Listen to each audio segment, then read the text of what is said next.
Dia belik kita, kita belik dia balik. Ekor kuda. Okey. Ekor. Kalau kita naik atas ni, kita boleh naik.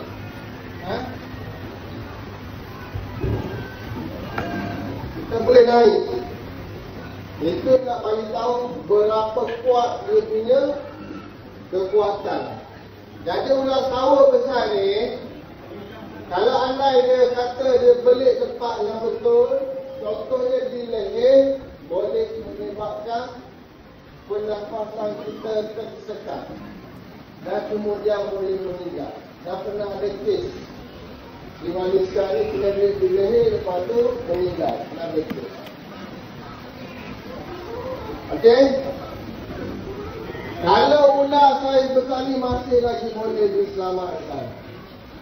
Tapi kalau besar lagi daripada ni, tidak boleh diselamatkan. Berarti macam mana? Ucap dia. Kita tak ada kawan yang nak membantu kita, dia secara solo. Solo ni bermaksud, dia pergi hutan, dia hiking, tiba-tiba ular tu attack dia, nak makan dia ke, nak bunuh dia ke. Jadi kaedah dia senang saja. Senang bagi yang lihat, susah bagi yang buat. Okey? Ambil kepala ular ni, pegang, kena pegang kepala ular. Jangan tak pegang, nanti dia gigit awak. Ambil kepala ular ni, pegang dan letak di pelipatan lutut. Lipat. Dia belik kita, kita belik dia balik. Okey dah. Sebab apa kita letak di situ?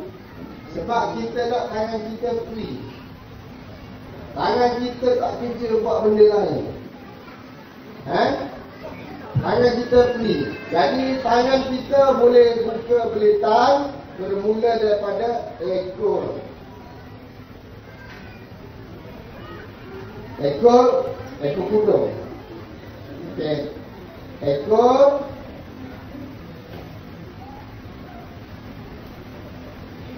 Selepas tu, okey, buka